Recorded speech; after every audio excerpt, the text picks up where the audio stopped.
Society Rock has his day in the sun and wins the Betfred Sprint Cup. Up to the line, the Tin Man's day. It's the Tin Man who won the champion sprint. Aldaria to the outside, runs at her. Aldaria rushing full. Aldaria has won it.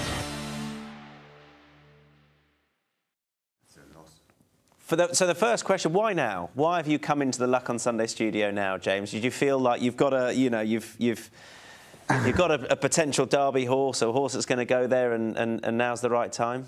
Well, Nick's kindly asked me in the past to come, and there's always been a very valid excuse not to come, so I haven't made it. And then sort of things go quiet, and so you're no longer in demand. So anyway, after Lingfield, you kindly asked me if he'd come, and well, Bruce asked me if I'd come for the Nick Luck, and then I heard he wasn't here, so I said, yeah, definitely I'll come. So, but it's great to be on, and especially after having had the Lingfield Derby success. Yeah, absolutely. As Bruce Clements, our esteemed producer, who was delighted to get you in, and I guess it fits, doesn't it? I guess you want to come in here when you can, you can talk positively about a good season, a good start to the season, off the back of another good year last year, and a horse like Ambiente Friendly, who I think we've assessed that goes there with a real chance. We've sort of covered him, but I guess what makes him really interesting is the connections as well, and that then harks back to your first ever top level winner, right? Was Environment Friend, who we saw there winning the Coral Eclipse and won the Dante. Didn't work out in the Derby? No, finished. We beat Toulon in the Derby. Okay, good. Yeah. So, but he was my first Group 1 winner, and for Mr. Gredley, and Bill was one of my original owners. And we had Environment Friend, we had some other horses, and then things just sort of petered out. And after the breeze-ups last year, Bill went and bought these 9 breeze-ups, just completely stood by the ring. And as I said earlier, Freddie bought him Ambient Friendly, and he's sending me some horses back for nostalgic reasons, which is great. So was that the first him dipping his toe back into horses with you? That was the first. Oh right, okay. Yeah. So I mean, well, you've done pretty well then. Well, we had it was our first, I think, about 25 years apart, and Bill said, "I'm sending you some horses for nostalgic reasons," so it was great. I mean, this is. How does it feel watching those shots and going back to, because it's a while ago. It was. You starting off in your infancy as a trainer. Yeah, it's great watching them again, because you forget, the wonderful horses you've had. Obviously, the Eclipse for Bill was great, and then you have the wonderful memories of Soviet Song, and then going all the way through Society Rock and the Champion Hurdle winners, and we've had some really good horses, and you forget that, because you're always on looking for the next winner, or hopefully around the corner there might be another good horse. So. It's really nice to be refreshed with those. And it was Sir Michael Stoute trained horse that you beat in the Eclipse, who was your old boss. So you hadn't long left him when that happened, right? I'd been left a year, and I felt really bad about it. I'm sure. And he obviously it was a big deal because it was our first Group 1 winner, and what was his reaction? Well, I didn't see him initially. And I thought, Governor, I thought you were a sportsman. And anyway, we had a party that night, and he was round and to say well done. And obviously, because it's I would be just the same, if my assistant came and beat me in an Eclipse, I wouldn't be too chuffed about it. But you've got to go, and he came to the party, and it was great. How many years with Sir Michael? 7. 7 and where were you before that? Well, it was all jumping really. I'd had a year with. Josh Gifford, the year Aldaniti won the National, which is probably the best training performance I've ever seen, actually, to get him back with Bob Champion, and that was a brilliant bit of training. So I want to just on, obviously, I feel like for me, Bob Champion is almost the story there. Yeah. But tell me about why it was such a great training performance. Well, Aldaniti was ridden out by Josh every day. He'd had a year and a half off with a tendon, and he'd broken that down on both front legs. Josh rode him out every day himself, and he trained for one prep race at Ascot, and then he won the National. It was just, everything went so smoothly, and it was just beautifully laid out and a great plan, and it came off. And it was I mean, at the time, I don't remember it at the time. I'd sort of look back. It was a huge story, right? Well, Bob had come back from cancer, yeah. you know, and he'd sort of, you know, he'd sort of literally been riding for sort of 4 months before the National was very weak and got his strength back and won. That's the whole story. But also the story was Aldaniti, who'd broken down twice and bounced back from that, you know. And the ironic thing, a bit like the horse this year, he went back the following year, was favourite and fell at the first. You know, it was yeah. Exactly, and we're going to talk about Courage later on, yeah. Why the transition then? Why flat racing? Well, I'll tell you exactly why, because my sort of background was always national hunt. My dad, he was sort of pointing and won a lot of races as an amateur. And my mother's sister, Dinah Nicholson, was married to David. And so I used to ride out there on my school holidays. And so as soon as leaving school, went to George Fairbairn into a jumping yard, and then to Josh's. But I was always interested in pedigrees. I'd sort of been ill for a bit, and I'd sort of got and sort of seen that sort of Nyako is in a pedigree twice on both sides, sort of thing. And that's quite interesting, and that's sort of the nicks and how things worked. And so, despite loving the jumping, I had a sort of a bit of a real interest in pedigrees. So David Nicholson and my father got me a summer job working for Sir Michael. And coming into Newmarket after working the jumping yard, you come, wow, it's something else. And these wonderful horses. You had the best horse. We're just starting to get the best horses in the world at Beechhurst or Freemason. And it was so exciting. And it was just, everything was different. And I just fell in love with Newmarket from the time it sounds corny, but just Newmarket was the place to be, you know. I guess if you have that interest in flat racing and pedigrees, and at the time that's the place you want to be. And then it wasn't too long. I mean, 7 years with Sir Michael, but you managed to get a pretty special place in Pegasus stables. Well, relatively easily or not? No, I tell you what, because being with Michael, it sort of coincided with the arrival of Sheikh Maktoum and Sheikh Mohammed. And so really, you know, he had the best. Him and Henry and Henry Sassel, they were getting the sort of wonderful horses from the best owners in the world at the time. They were arriving. It was so exciting. There was a big competition between sort of, you know, who's going to win the championship that year, who's going to win the Derby. So it's really exciting, and there's some wonderful horses coming through every year.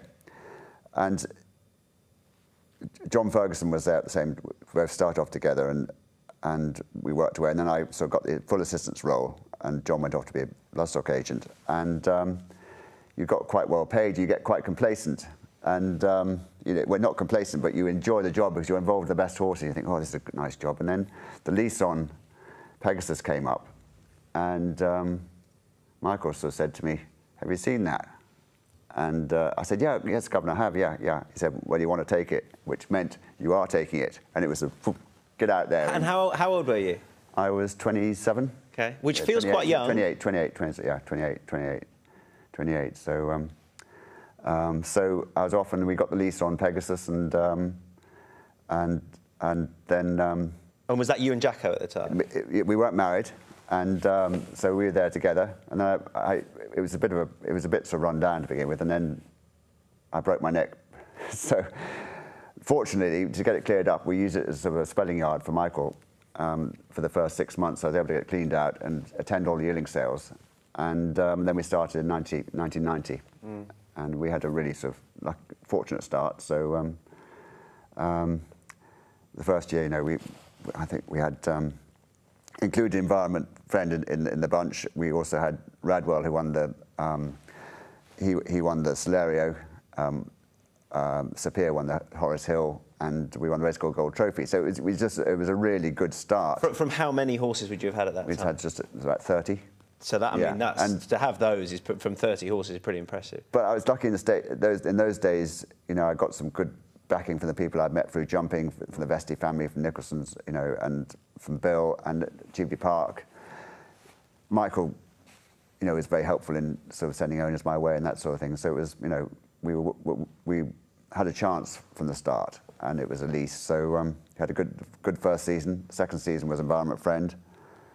Third season, we had the Champion Hurdle, and then we got too big.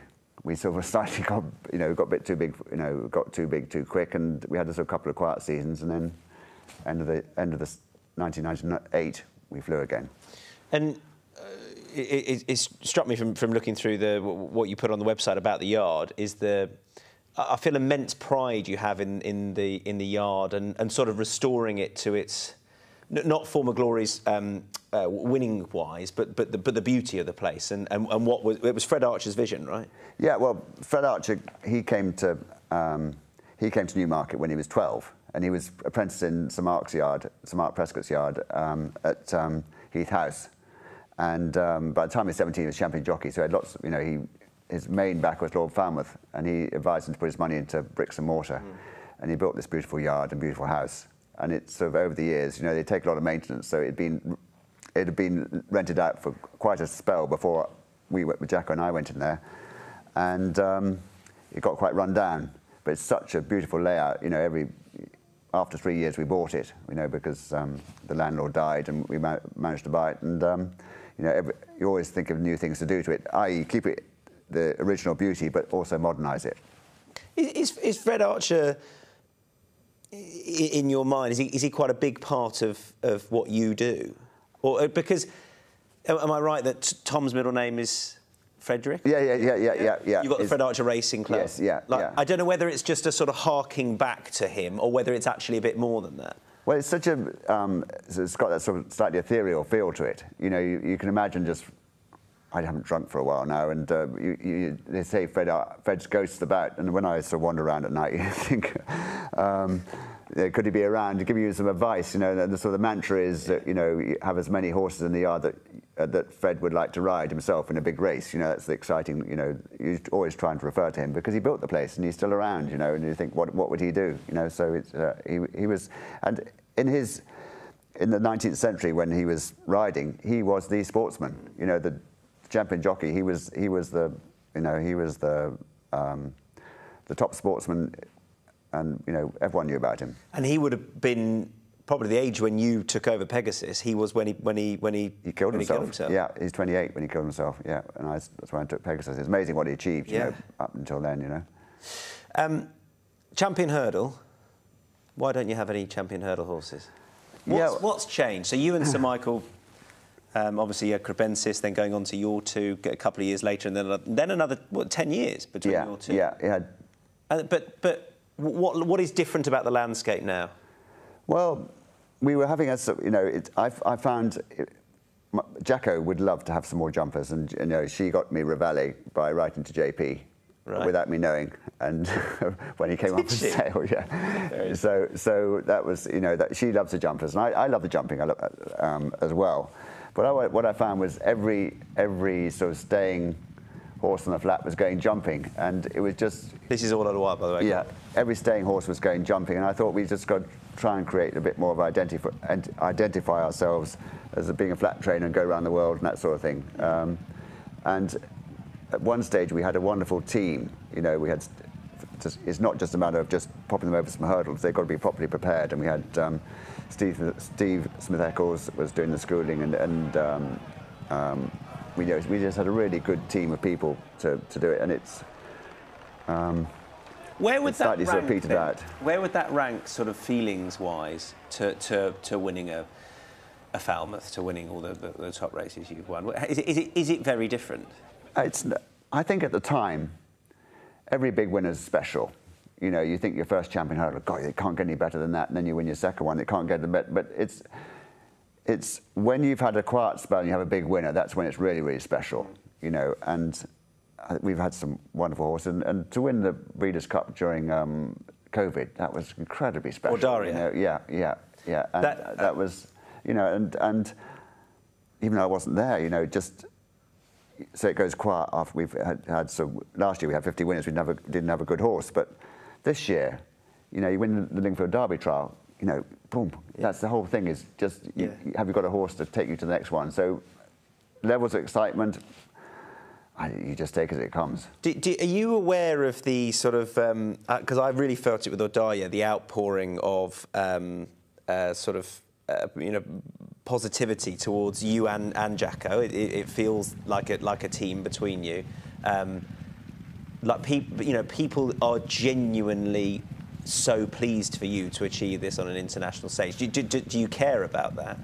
Well, of course you care, and you really appreciate it. But you'd appreciate it a bit more if you know, you got we can't fight the battles unless we've got the horses like O'Dowd to fight them with, and we're really grateful for the support. But you know, you're just it's tough to find the good horses. But I guess if it happened year on year, you know, and you were travelling 5 or 6 horses out to a Breeders' Cup, maybe it would just feel different. I don't know. Yeah. I guess you would rather that because then you've got the ammunition. Yeah. But then again, you can sort of really pay attention to what you've got in front of you. You know, it's having 5 or 6, but if you've got one, you know, it's sometimes different. Best horse? Soviet Song. Yeah. Didn't know whether you were going to give me a curveball, but if it no. she would be. And I think the other thing is we're talking about all these, you know, about pleasures of winning, and sometimes you get a lot of pleasure about winning something that's been really difficult and been tricky. She was right with her feet. No, she wasn't. She was just brilliant. Right. You know, she had this wonderful turn of foot, and you know, sat and go. You know, she was, but as she probably was kept in training a year too long, and her feet caught up with her. So that wasn't throughout her career. That was a problem. No, she had flat feet, but okay. she was pretty tough. So it was just that last season. Her 4-year-old career. That was, you look at that, what she did there. She ran at Kempton. She ran at Sandown. She ran before Ascot. She ran in the mile.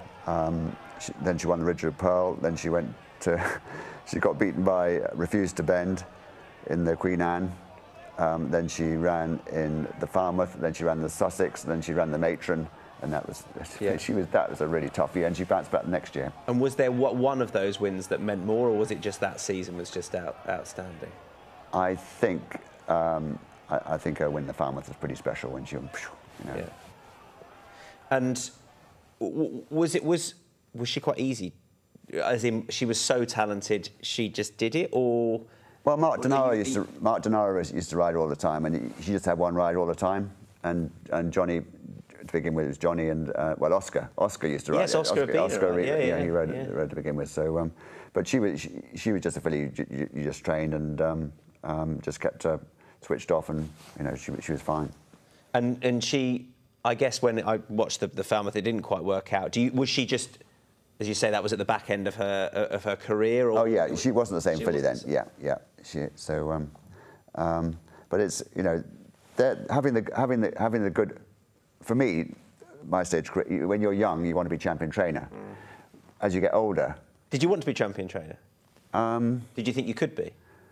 Well, you think obviously first couple of years you have a really good start, and then you sort of, things go wrong, and then you think of bouncing back, and then. I think I got to about 38, 39. I was being stupid. I probably had too many drinks, and anyway, I gave up the drink because you think, well, you want to sort of like, well, can I really make it big if I give up drinking because you're being stupid? So I gave up the drinking, which was great, but I didn't become the next champion trainer. Yes. But I'm not sure how many champion trainers are teetotal and whether it's directly linked. I can't think of many, but go on. But I think that what we really tried to do it, and with the help of my staff back at Pegasus, and Tom, who's really keen, and our son, who's big help now, is if you've got a good horse or a nice horse, you can do a good job with it, and that's what we're trying to sort of project now. You know, that we can, you know, if you've got the ammunition, we can do a good job with it. And isn't it important you went through that period, sort of the mid-90s, that it got tougher? And it got harder, and you sort of, you know, a young man that gets. Well, one thing I learned in the mid-90s is because later when we had the tough time, it definitely did us some good, and that '98 was a sort of comeback, and it really flew up to 2006, and then I expanded and took on another yard, and so we up to 110 horses, and it coincided with the crash, and we had a couple of quiet years. And that sort of thing, I didn't delegate well enough to have 2 yards. And so very happy with the 1 yard. And 2011, Society Rock came along, we got bigger again. So we went up to sort of 80 horses, and we built some more boxes. So it's all in Pegasus, it's all a unit, and it's really, really good now, you know. And I know we have to let you go very shortly. Do you enjoy it as much as you ever did now? You've got to enjoy it, and I tell you what, that's the whole thing, because there's going to be days when the Racing Post photographer will get a picture of you looking exceptionally grumpy and stressed, but you're very lucky because you get up in the morning and you're with horses in a beautiful place, and when you're training a horse, you never know what's around the corner. If you've got sort of a few horses, that's the whole thing. You think, well, could this be the next one? And I mean, winning a Derby wouldn't get any better? I don't want to put that pressure. I'm not even going to go there. But I can't help it. My job now is to get him there in one piece. Yeah. And we hope we get a good draw. And, what will happen after that is the lap of the gods. But it's a real privilege to be having one that's going for the race. I'm really looking forward to it. I think lots of people are looking forward to seeing what he can do. James, an absolute pleasure. Thanks for your time. Great. Thank you, Tom. Thank you. Thanks to James Fanshawe. We'll let him go. Plenty more to come in just under the next hour. Watch live racing now on racingtv.com.